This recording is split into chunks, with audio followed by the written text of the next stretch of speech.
പിതാവിൻ്റെയും പുത്രൻ്റെയും പരിശുദ്ധാത്മാവിൻ്റെയും നാമത്തിൽ ആമേൻ. ഹല്ലേലൂയ. യേശുവേ നന്ദി, യേശുവേ ആരാധന. നമ്മൾ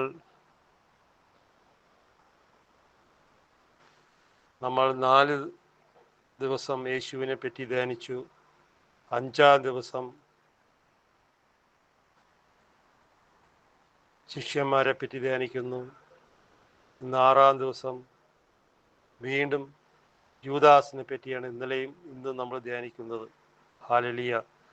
യേശുവിൻ്റെ പെസഹ കുരിശുമരണം, അവൻ എടുത്ത കുരിശിൻ്റെ വേദനയുടെ 1 മുതൽ 14 സ്ഥലം വരെ നമ്മൾ ധ്യാനിച്ച് ബൈബിളിലൂടെ കടന്നു പോവുകയാണ്. യേശുവേ നന്ദി, യേശു ആരാധന.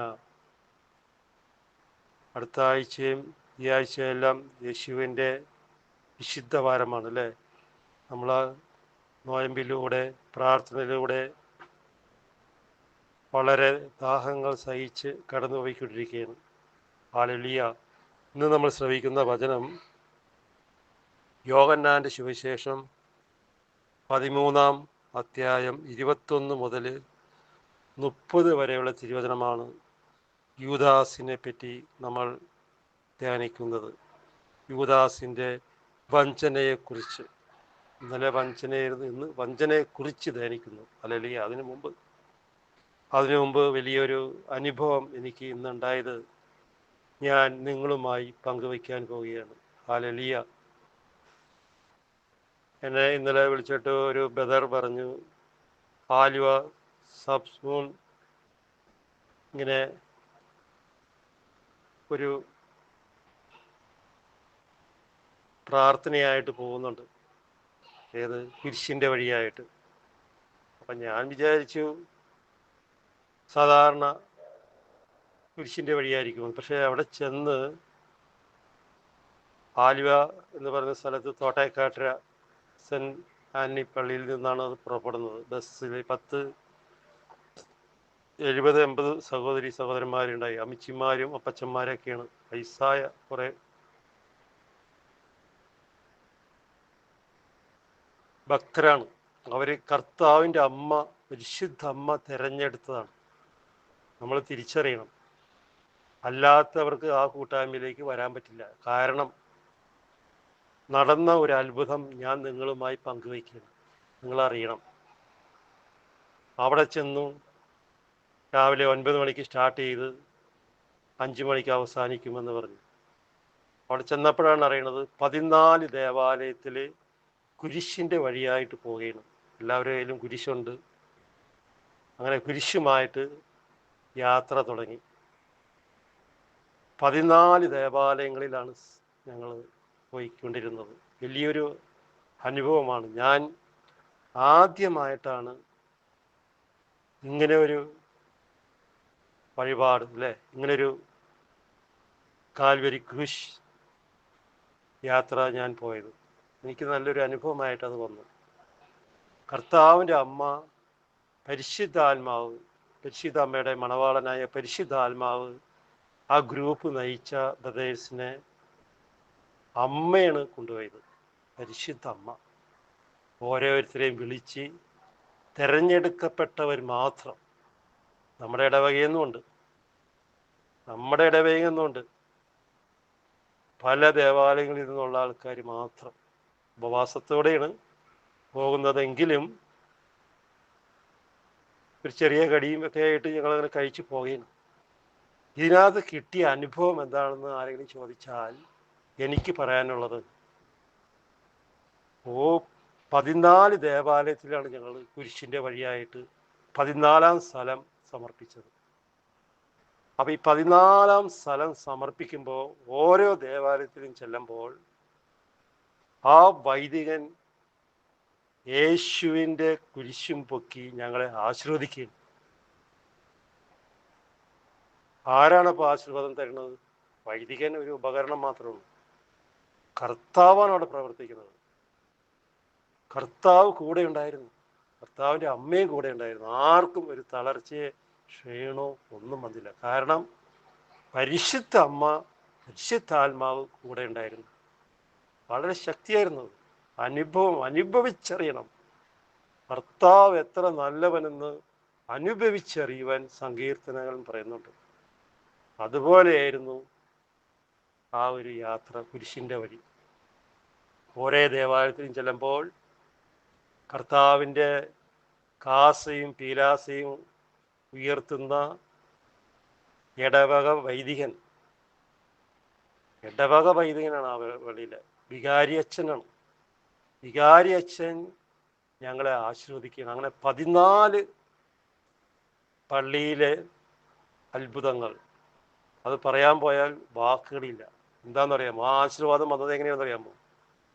14 കർത്താവ് സ്ഥാപിച്ച ദേവാലയം, 1. 2, 14 ബലിപീഠം, 3, 14 വൈദികൻ, 4, 14 ആശീർവാദം ഓരോ വ്യക്തിക്കും കിട്ടി. അതാണ് എന്നെ അത്ഭുതപ്പെടുത്തിയത്. 9 മണി മുതൽ 5 മണി വരെ 8 മണിക്കൂർ കൊണ്ട് 14 വൈദികന്റെ ആശീർവാദം കിട്ടാന്ന് പറയുന്നത് അത് വലിയ അനുഗ്രഹമാണ്. ലോകത്തിൽ കിട്ടാത്തതാണ്. ലോകത്തിൽ കിട്ടും, എനിക്കറിഞ്ഞൂടെ കിട്ടും എന്നുള്ളത്. ഇങ്ങനെ പോയിരിക്കുന്നവർക്കെല്ലാം കിട്ടും. 14 ഇടവകയിൽ ചെന്നപ്പോൾ ഞങ്ങളെ സ്വീകരിച്ചു, സന്തോഷത്തോടെ വെൽക്കം ചെയ്തു. അതിൽ എന്നെ കൂടുതൽ സ്പർശിച്ചത് 12ാം സ്ഥലം, ചൂണ്ടി 8 ഏക്കർ എന്ന് പറയുന്ന ദേവാലയം. അവിടെ കയറി ചെന്നപ്പോൾ ഞാൻ കണ്ടത് കർത്താവിനെ എഴുന്നള്ളിച്ച് വെച്ചിരിക്കുകയാണ്. തിരുവോസ്യ രൂപനായ യേശുവിനെ ബലിപീഠത്തിൽ എഴുന്നള്ളി വെച്ചിരിക്കുകയാണ്. എനിക്ക് ഭയങ്കര ഇഷ്ടമാണത്. ഞാൻ ഒരുപാട് ദാഹിക്കുന്ന ഒരു മേഖലയാണ് യേശുനാഥൻ്റെ തിരുവോസ്യ രൂപനായ അരുളിക്ക ബലിപീഠത്തിൽ എഴുന്നള്ളി വെച്ച് ആരാധിക്കുന്നു. അവിടെ ആ ദേവാലയത്തിൽ ഒരുപാട് പേര് മുട്ടിട്ട് നീന്തുന്നുണ്ട്, ഇരുന്ന് നീങ്ങുന്നുണ്ട്. കർത്താവിനെ എഴുന്നള്ളിച്ച് വെച്ചിരിക്കുകയാണ്. അവിടെ ഞങ്ങൾ പോയി. അപ്പോൾ നോക്കിയേ, അതിനകത്ത് ഈശോ ഉണ്ടാ? അതിൽ ഈശോ ഉണ്ടാ? ഈശോ ഉണ്ട്. ആ ഈശോ ഞങ്ങളെ ആശീർവദിക്കുകയാണ്. പക്ഷെ വൈദികൻ അന്നേരം വന്നില്ലായിരുന്നു ആശീർവദിക്കാനായിട്ട്. പക്ഷേ വലിയ കൃപയല്ലേ അതൊക്കെ, ഒരു ജീവിതത്തിൽ കിട്ടാത്ത അനുഗ്രഹം. വൈദികൻ വന്നു, പിന്നെ ഞങ്ങളെ ആശീർവദിച്ചു. ഞങ്ങൾ ആ ദേവാലയത്തിൽ നിന്നെല്ലാം ഇങ്ങനെ പോയിക്കൊണ്ടേയിരിക്കുകയാണ്. ഒരു മനുഷ്യനും കിട്ടാത്ത കർത്താവിൻ്റെ അമ്മയുടെ സ്നേഹം പുത്രനിലൂടെ ഞങ്ങൾക്ക് തന്നു. ഹല്ലേലൂയ, യേശുവേ നന്ദി. 13ാം സ്ഥലം ചെന്നപ്പോൾ വലിയൊരു പ്രസംഗം, സന്ദേശം കർത്താവിൻ്റെ അമ്മയെപ്പറ്റിയും പുത്രനെപ്പറ്റിയും. ഒരു 15 മിനിറ്റോളം ഉണ്ടായുള്ളൂ, 10 മിനിറ്റ് 15 മിനിറ്റ്. പക്ഷെ എല്ലാവർക്കും അതൊരു ഉണർവായിട്ട് മാറി. പ്രിയപ്പെട്ട സഹോദരി, നമ്മൾ തിരിച്ചറിയണം, കർത്താവിന് ഒരു വ്യക്തി ഒരു ഭവനത്തിൽ നിന്നും 1ാം സ്ഥാനം കൊടുത്താൽ അവൻ്റെ അമ്മ നമ്മളെ കൂട്ടിക്കൊണ്ടു പോകും. ഇത് സത്യമായിട്ട് ഞാൻ നിങ്ങളോട് പറയുന്നു. ഒരു കാരണവശാലും പരിശുദ്ധ അമ്മ മാറിപ്പോകില്ല. അമ്മയുടെ മണവാളനായ പരിശുദ്ധാത്മാവ് മാറിപ്പോകില്ല. വളരെയധികം സന്തോഷത്തിൻ്റെ ഒരു ദിവസമായി എല്ലാവരും മാറിപ്പോയി എന്നുള്ളതാണ്. നല്ല ചൂടായിരുന്നു, എന്നാലും ആർക്കും ഒരു തളർച്ചയോ ക്ഷീണമോ ഉണ്ടായില്ല. തെരഞ്ഞെടുക്കപ്പെട്ടവരെ മാത്രമേ യേശുനാഥൻ അമ്മ വിളിച്ചു കൊണ്ടുപോയത്. യേശുനാഥൻ്റെ കാൽവരി ക്രൂശ് മരണം നമ്മൾ ധ്യാനിച്ചുകൊണ്ടിരിക്കുകയാണ് ഇപ്പോൾ. ഇന്നേക്ക് 6ാം ദിവസമാണ് യേശുനാഥൻ്റെ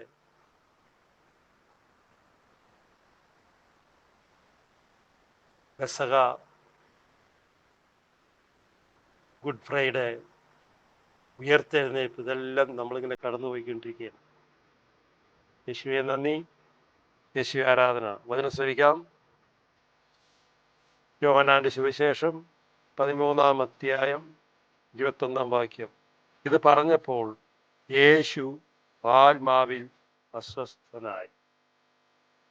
ഇത് പറഞ്ഞപ്പോൾ യേശു ആത്മാവിൽ അസ്വസ്ഥനായി. എന്താ പറഞ്ഞത്? യേശുനാഥൻ ആത്മാവിൽ നെടുവീർപ്പിടയുന്നു, അസ്വസ്ഥനായി നെടുവീർപ്പിടയുന്നു. എന്താണ് പറഞ്ഞത്?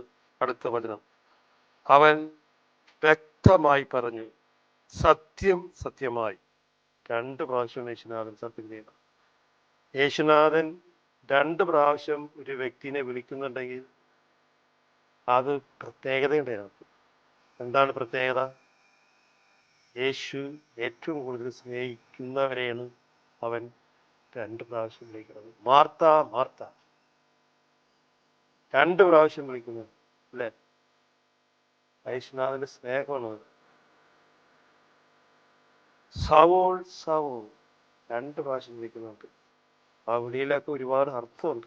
യേശുനാഥൻ ഹൃദയത്തിൽ നിന്നാണ് ആദ്യം യേശുനാഥൻ വിളിക്കുന്നത്, അതരങ്ങളിലൂടെ. രണ്ടാമത് യേശുനാഥൻ വിളിക്കുന്നത് ആത്മാവിലൂടെയാണ്, ഹൃദയത്തിലൂടെയാണ് വിളിക്കുന്നത്. ആ വിളി വലിയ കൃപയും അനുഗ്രഹമായിരിക്കും. ഇവിടെ പറയുന്നു സത്യം സത്യമായി, 2 പ്രാവശ്യം. അതിലും വലിയ അർത്ഥമുണ്ട്. സത്യമായി എന്നല്ല, സത്യം സത്യമായി ഞാൻ നിങ്ങളോട് പറയുന്നു, നിങ്ങളിൽ ഒരുവൻ എന്നെ ഒറ്റിക്കൊടുക്കും. യേശു നെടുവീർപ്പിട്ടോടെ അല്ലെ ഇത് പറഞ്ഞിട്ട് യേശു ആത്മാവിൽ അസ്വസ്ഥനായി, ആത്മാവിൽ നെടുവീർപ്പിട്ടു. ഈ ഉദാസനെ കണ്ടിട്ടാ, ഈ ദൂദാസിനെ യേശു പറയുന്നുണ്ടോ, നിങ്ങളിൽ ഒരുവൻ എന്നെ ഒറ്റിക്കൊടുക്കും. യേശുനാഥൻ വളരെ വേദനയോടെ പറയുക, വളരെയധികം വേദന. കാരണം 12 ശിഷ്യന്മാരെ യേശുനാഥൻ മുക്കുവന്മാരെയും പലരെയും തിരഞ്ഞെടുത്തിട്ട് അതിൽ ഒരുത്തൻ ഗുരുവിനെ ഒറ്റിക്കൊടുക്കാന്ന് പറയുമ്പോൾ അത് എന്തായിരിക്കുമല്ലോ എന്ന് ആലോചിച്ച് നോക്കിയാൽ. നമ്മുടെ കുടുംബത്തിൽ ഒരു കുടുംബമായിട്ടാണ് യേശുനാഥൻ അവരെ കൊണ്ട് നടന്നത്. അപ്പോസ്തലന്മാരായിട്ടോ ശിഷ്യന്മാരായിട്ടൊന്നല്ല, അത്രയേറെ സ്നേഹിച്ചിരുന്നു യേശുനാഥൻ. യേശു പറഞ്ഞില്ലേ, നിങ്ങൾ എൻ്റെ വാക്ക് കേൾക്കുകയും. അങ്ങനെ ഒരുപാട് കാര്യങ്ങൾ യേശുനാഥൻ അവർക്ക് കൊടുക്കുകയും ചെയ്യും. ശാസികളുടെ മേലും രോഗങ്ങളുടെ മേലും ഒക്കെ കൈകൾ വയ്ക്കാൻ അധികാരം എല്ലാം കൊടുത്ത് യേശുനാഥൻ ഇങ്ങനെ പോറ്റി കൊണ്ടുപോയിരുന്നു 3 വർഷം. അതിൽ ഒരുത്തൻ ഒറ്റിക്കൊടുക്കുക എന്ന് പറയുമ്പോൾ അത് വലിയൊരു വിഷമായി പോയി. ബാക്കി 12 പേരെയും യേശുനാഥൻ ഏറെ സ്നേഹിച്ചിരുന്നു. അത് 27-ാം വാക്യം, അവൻ ആരെ പറ്റി പറയുന്നു എന്നറിയാതെ ശിഷ്യന്മാർ ആകുലതരായി, അസ്വസ്ഥരായി. യേശു എന്നാണ് പറഞ്ഞു കഴിഞ്ഞപ്പോഴത്തേനും എല്ലാവർക്കും വളരെ വിഷമായി പോയി. ആരെ പറ്റിയാണ് ഇങ്ങനെ പറഞ്ഞത്, ഞങ്ങൾ അങ്ങനെ അല്ലല്ലോ കണ്ടിരിക്കണേന്നൊക്കെ. ശിഷ്യന്മാർക്കും വളരെ അസ്വസ്ഥമായി, കാരണം അവർക്കും അറിയില്ലായിരുന്നു. യേശുവെ നന്ദി, യേശു ആരാധന. അടുത്ത വചനം, പരസ്പരം നോക്കി ശിഷ്യന്മാര് ഇത് പറഞ്ഞപ്പോൾ, നിങ്ങളിൽ ഒരുത്തൻ ഒറ്റിക്കൊടുക്കുമെന്ന് പറഞ്ഞപ്പോൾ യേശുനാഥൻ ഈ വാക്ക് വചനങ്ങൾ പറഞ്ഞപ്പോഴത്തേനും ഈ ശിഷ്യന്മാര് അങ്ങോട്ടും ഇങ്ങോട്ടും നോക്കാൻ തുടങ്ങി. ആരെ പറ്റിയാണ്? എന്നെ പറ്റിയാണോ, നിന്നെ പറ്റിയാണോ? അങ്ങോട്ടും ഇങ്ങോട്ടും അറിയാൻ പറ്റണില്ല. പരസ്പരം നോക്കി. ശിഷ്യന്മാരിൽ യേശു സ്നേഹിച്ചിരുന്നവൻ അവന്റെ സിലക് ചാരിക്കിടക്കുകയായിരുന്നു. അവന്റെ വസ്ത്രത്തിൽ ശരീരത്തോട് ചാരിക്കിടക്കുകയായിരുന്നു. 24-ാം വാക്യം, സിമോൻ പത്രോസ് അവനോട് ആംഗ്യം കാണിച്ചു പറഞ്ഞു. അടുത്തിരുന്നവരോട് ആംഗ്യം കാണിച്ചു പറഞ്ഞു. കാരണം അവർക്കും ഭയങ്കര വിഷമായി. ആരെ പറ്റിയാണ് അവർക്ക് ആർക്കും അറിയില്ല, പക്ഷെ യേശുവിന് മാത്രമേ ഇത് അറിയാൻ പാടുള്ളൂ. ഈ യൂദാസ് എന്ന് പറഞ്ഞവൻ എന്നെ ഒറ്റിക്കൊടുക്കുമെന്ന് യേശുവിന് വ്യക്തമായിട്ട് അറിയാമായിരുന്നു. അവൻ ആരെപ്പറ്റി പറയുന്നു എന്ന് ചോദിക്കുകയോ യേശുവിൻ്റെ വാക്സിൽ ചേർന്ന് കിടന്നുകൊണ്ട് അവൻ ചോദിച്ചു. ലാസ്റ്റ് അവൻ യേശുവിൻ്റെ വസ്ത്രത്തിൽ ചാരി കിടന്നുകൊണ്ട് തന്നെ ചോദിച്ചു, കർത്താവേ, ആരാണത്? ആരാണതെന്ന് അവർക്ക് ചോദിക്കാൻ പറ്റാണ്ട് വരുന്നത്. എന്താണെന്നോ, ഇത്രയും വലിയൊരു വാക്ക് എന്നെ ഒറ്റിക്കൊടുക്കും.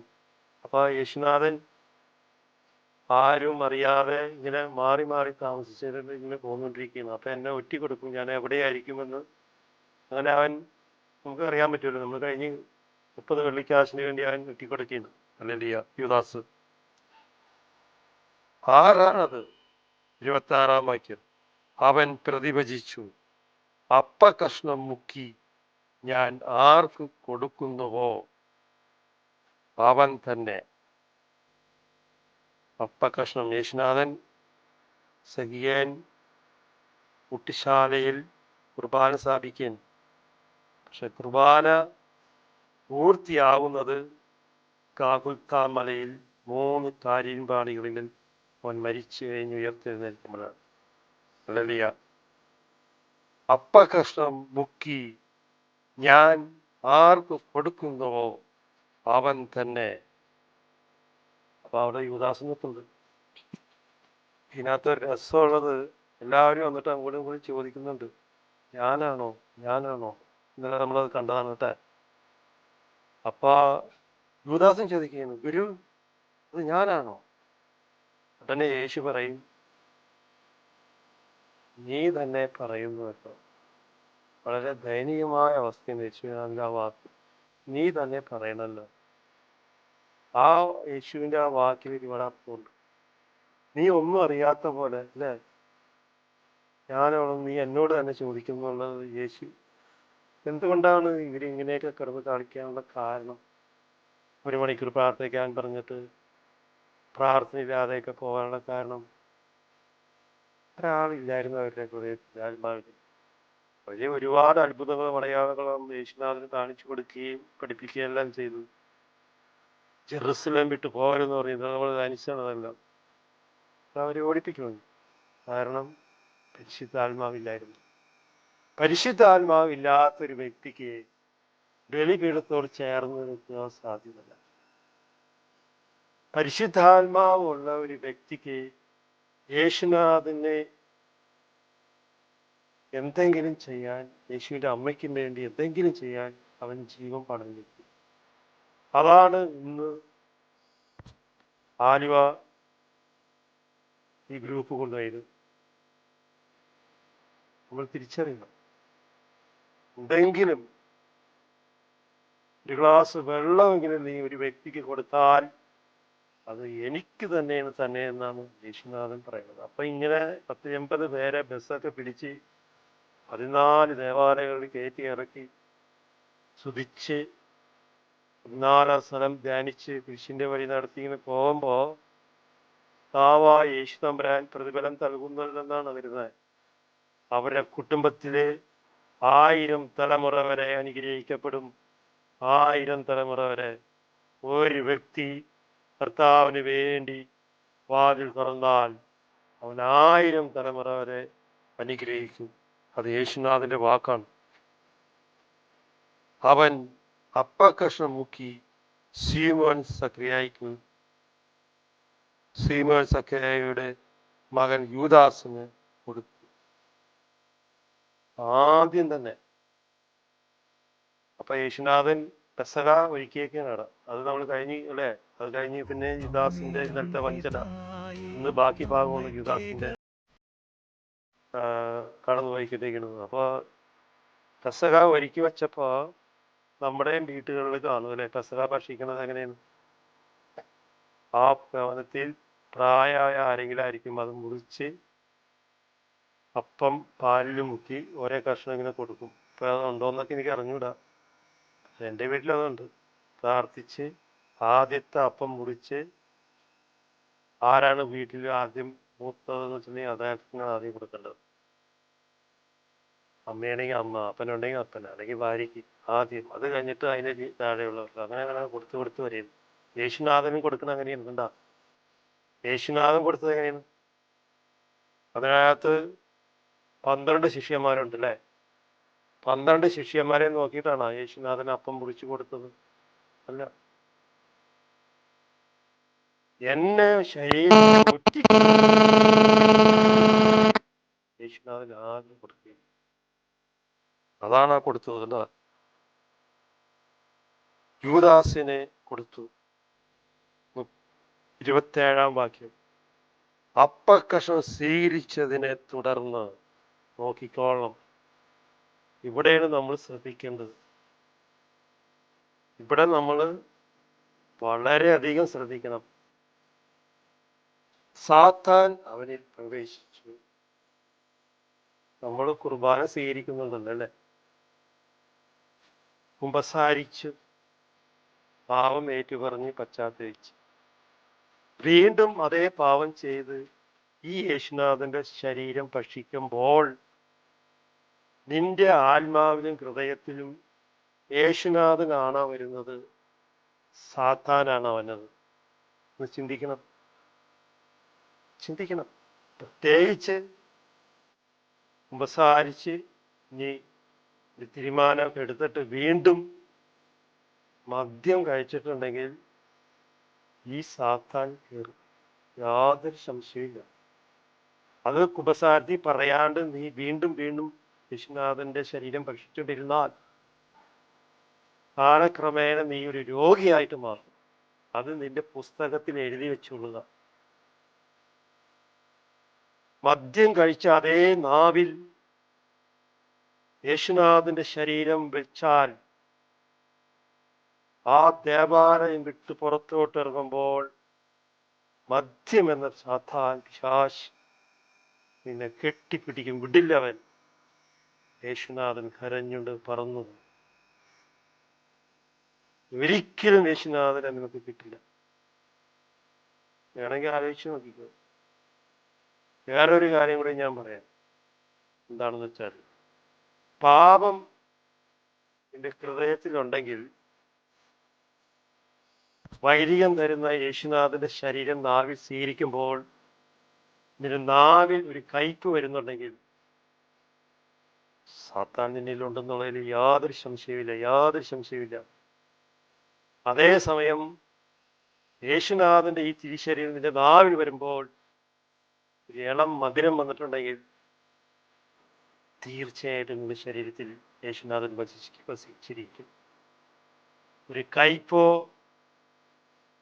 ബ്ലേച്ഛ എന്ന് പറഞ്ഞ എന്തെങ്കിലും ചൊവ്വയെ നിന്റെ നാവിൽ വന്നിട്ടുണ്ടെങ്കിൽ അതിൽ സാത്താനുണ്ട്. അതിൽ യാതൊരു സംശയവും വേണ്ട. യേശു അവനോട് പറഞ്ഞു, നീ ചെയ്യാനിരിക്കുന്നത് വേഗം ചെയ്യുക, വേഗം പോയി ചെയ്യുക. നിന്റെ നാവിൽ കുർബാനയിലൂടെ എഴുന്നള്ളി വരുന്ന യേശുവിന്റെ ശരീരവും രക്തവും ഭക്ഷിച്ചിട്ട് നിനക്കൊരു കൈപ്രസം, ഒരു ടേസ്റ്റ് വ്യത്യാസം, എന്തെങ്കിലുമൊക്കെ ചോമാരിയൊക്കെ വന്നിട്ടുണ്ടെങ്കിൽ യേശുനാഥൻ പറയും, നീ ചെയ്യാൻ പോകുന്നത് വേഗം പോയി ചെയ്യുക, ഒട്ടും താമസിക്കേണ്ട. പത്രോസിനെ നോക്കിക്കൊണ്ട് യേശുനാഥൻ പറഞ്ഞില്ലേ, സാത്താനെ ദൂരെ പോവുക, എന്റെ കൺമുമ്പിൽ നിന്ന് നീ ദൂരെ പോവുക, നീ എനിക്ക് പ്രതിബന്ധമാണ്. അത് തന്നെയായിരിക്കും യേശുനാഥൻ ഓരോ കുർബാനയിലും പറയുന്നത്. 28-ാം വാക്യം. എന്നാൽ ഭക്ഷണത്തിൽ ഇരുന്നവരിൽ ആരും അവൻ ഇത് എന്തിനു പറഞ്ഞുവെന്ന് അറിഞ്ഞില്ല. ഇതാണ് ഒരു മനുഷ്യന് സംഭവിക്കുന്നത്. ഒരു ഗ്ലാസ് മദ്യം കഴിച്ചിട്ട് യേശുനാഥന്റെ ശരീരം ഭക്ഷിച്ചിട്ട് എനിക്കൊന്നും സംഭവിച്ചില്ലല്ലോ എന്ന് പറയുമ്പോൾ ഇതുപോലെ തന്നെയായിരിക്കും. എന്താണത്? എന്നാൽ ഭക്ഷണത്തിന് ഇരുന്നവരിൽ ആരും, ആ പെസഹ ഭക്ഷിക്കാൻ ഇരുന്നവരിൽ ആരും അവൻ ഇത് എന്തിന് പറഞ്ഞുവെന്ന് അറിയില്ല. ഒരു കാരണവശാലും നമ്മൾ അറിയില്ല. യേശുനാഥൻ പറയുമ്പോൾ മാത്രമേ നമുക്കത് അറിയാൻ പറ്റൂ. വീണ്ടും ശിഷ്യന്മാർ പറയും, പണസഞ്ചി യൂദാസിന്റെ ആയിരുന്നതിനാൽ യൂദാസിന്റെ പക്കലാണ്. ഞാൻ ഇന്നലെ ധ്യാനിച്ചപ്പോൾ പറഞ്ഞു, 12 ശിഷ്യന്മാരിൽ പണം മുഴുവനും കൈകാര്യം ചെയ്യുന്നത് യൂദാസായിരുന്നു.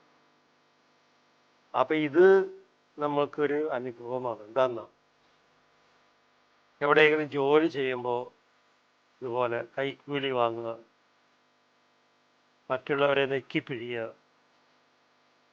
കള്ളത്രാസ്, അല്ലെ, ഇതൊക്കെ ഈ കൂട്ടത്തിൽപ്പെട്ടു,